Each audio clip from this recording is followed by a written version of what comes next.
Here it is, guys. This is my grandson's new to him 2019 TTR50. The backstory behind this, guys, is as an incentive to get my grandson to take the training wheels off his bicycle, because he seemed to like the safety and comfort of having the training wheels on it. I told him that as soon as he learns how to ride his pedal bike without the training wheels, that I'd get him a dirt bike, because that's what he kept saying all along, is that he wanted a dirt bike. Well, I told him I can't justify buying him a dirt bike if he's not willing to figure out how to ride a two-wheel bike. So he did in a short matter of time.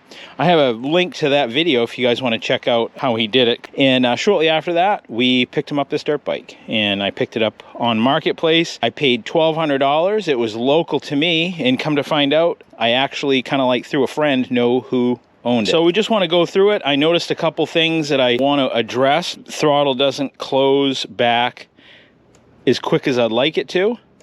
And that can be caused just from like tipping the bike over and driving the handle in. We're going to go through this bike and lubricate everything and do a full service on it. I've never checked the air filter or anything else. It seems like it's in excellent condition. My grandson's ridden it. It's not all beat up. We got a nice reliable bike for him. One of the first things I want to start off with is taking care of the throttle issue and addressing that right there. I think this throttle also might have a built-in throttle stop in it, but I don't know that 100%.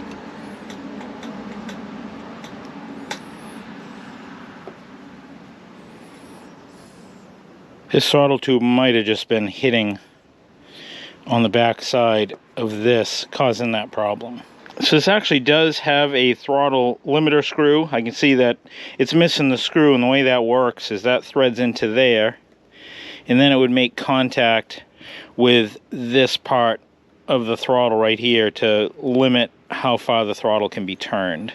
We're not using it right now, but I do like to have it, so I'll probably just order that from Yamaha just so we have it.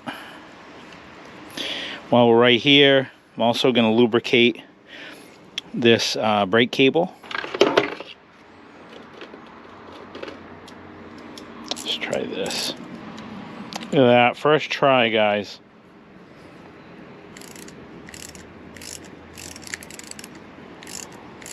It's nice to be able to do these things, guys. That way you know that it was done. And depending on how you ride it and how you use it and how you clean it, you know, using a power washer a lot of times can force a lot of junk and water in places that otherwise may not go into those areas. So based on all those factors, doing it yourself is kind of nice to know, because then you can know how often that you may have to go back and service this stuff.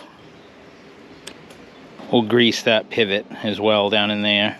We'll slide that down just like that and lubricate it just as it is. All right, grab my cable lube. There should be a cable luber in here, I thought.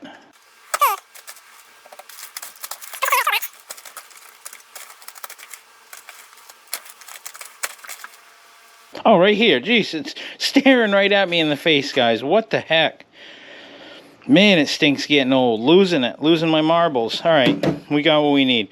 So this is a Motion Pro cable luber, and this thing works awesome. And there's no real reason to use in this stuff. I don't prefer this over another. This is just what I bought. It's probably all pretty much the same. Now this tool, guys, is super awesome to have, and I'll show you exactly how it works. There's a bunch of little pieces and parts that go with it. So this right here, that little piece right there, that's a plunger. I usually start by pushing that plunger out, and you can just push it against your cable, and that gets you that right there. So that pushes that piece out, and that's metal right there. So then what you do is put this piece on over your cable, and then you have this little spiral like grommet that closes the gap up in there. So what that's going to do is that's going to make a seal around the jacket of the cable to leave this space open here to force in lubricant.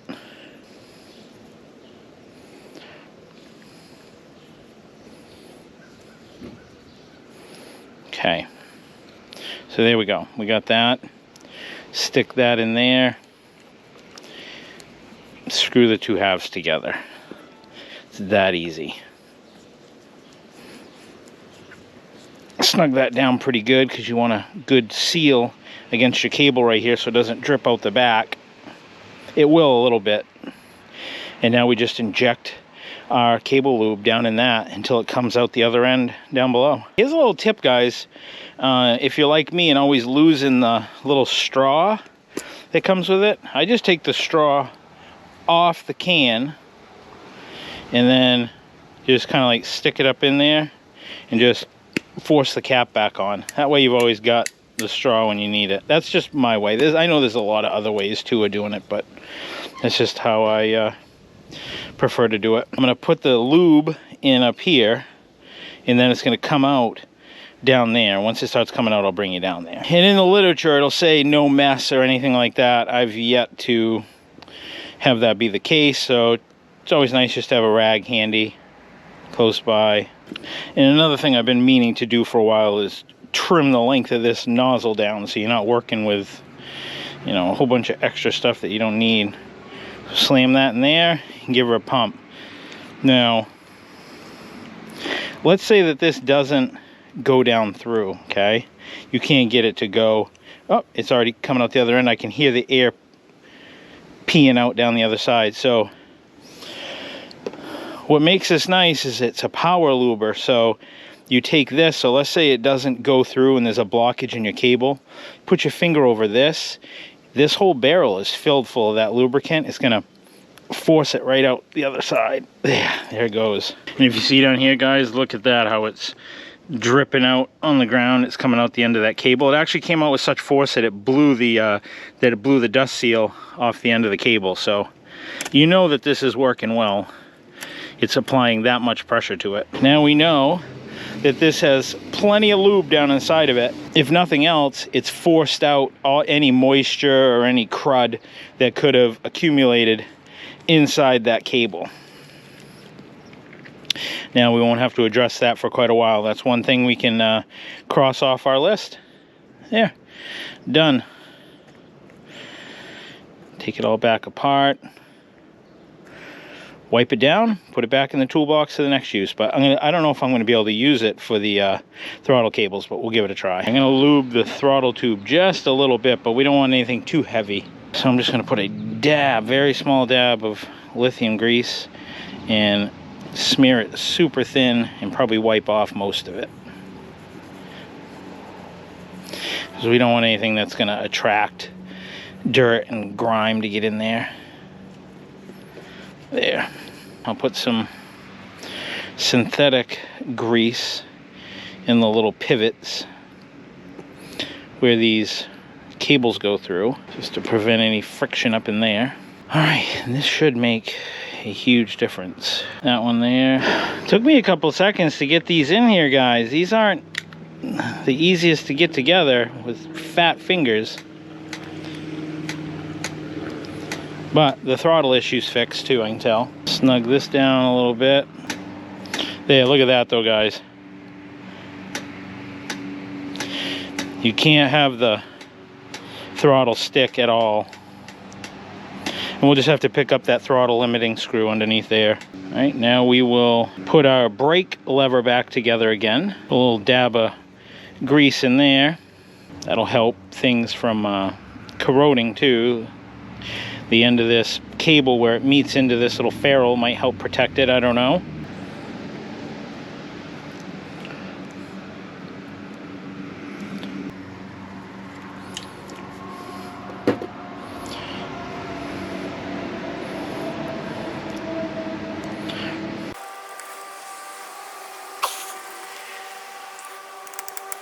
So what I'll end up doing, guys, is making like a little list of things that this bike needs, which isn't many. Obviously the throttle stop screw. I also want to order a service manual for this bike because I order manuals for everything because I like to torque things right to spec.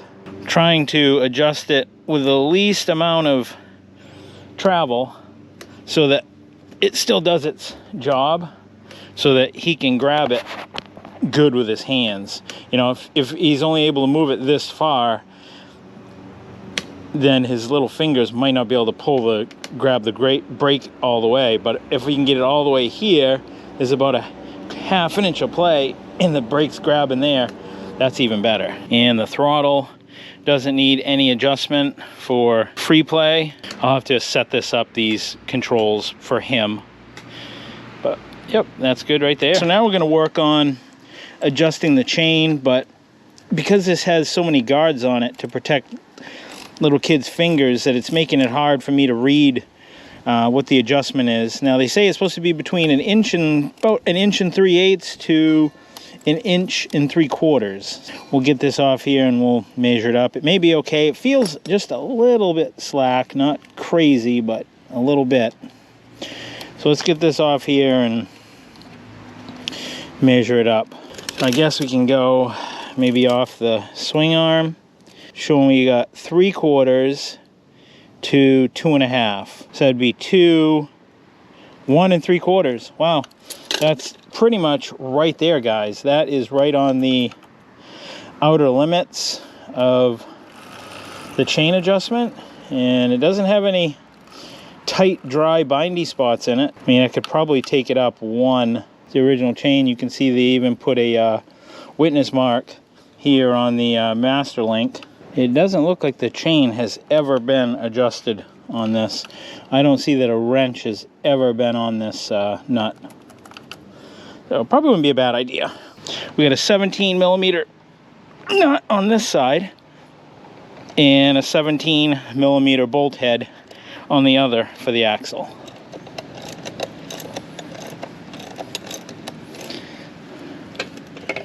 Yeah, we'll loosen that up in good shape.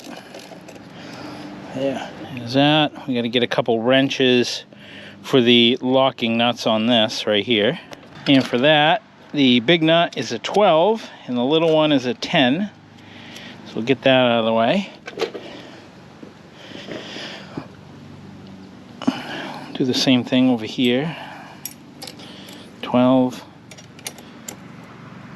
10. I'm going to start with a half turn on each side. I'm going to try to do this equally. Now remember, the specifications were an inch and 3/8 to inch and 3/4. So we're still at 3/4, 2.5. That's still inch and 3/4. So we can go half turn on this. Half. And probably can't see it over there, but half. And I'll throw the rag back in it again. And what that does, guys, that just basically brings the axle ahead up against these stops so that we know that it's the travel's maxed out on it.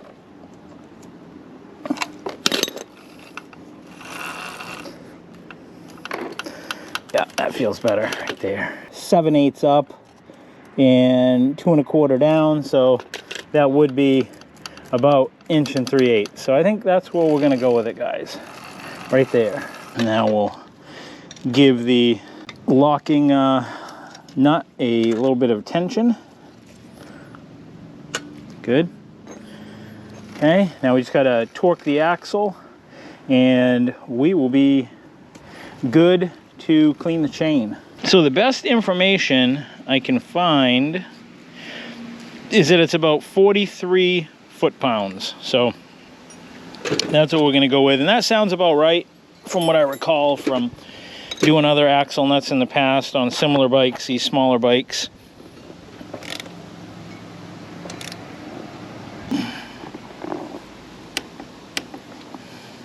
Yeah, that's good. All right, now on to cleaning the chain, and this is how I do it. Most chain manufacturers recommend this product. It's kerosene.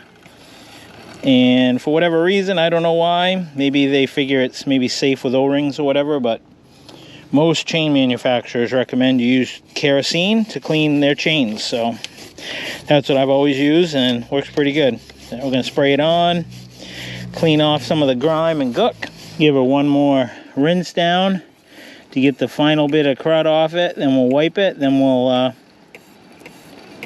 lube it up.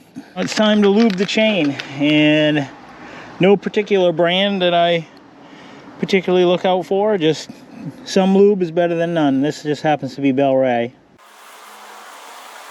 All right, with the chain done, let's service the air filter. Pull that out. I've never looked at it. We'll see what kind of shape that's in. I think there's just these 3 screws.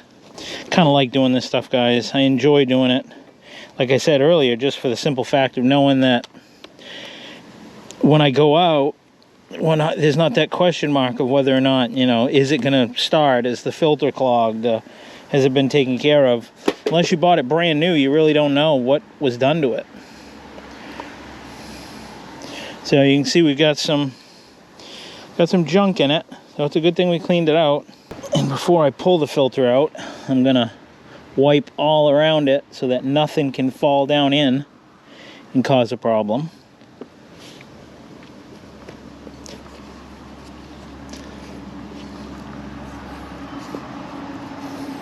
But the filter looks pretty clean from my perspective right here.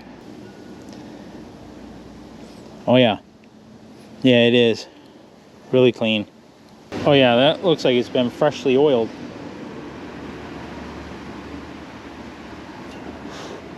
Oh yeah, that's clean. We don't gotta do anything with that. That thing looks fresh. There, well, I made that easy. Didn't even have to do anything to that filter.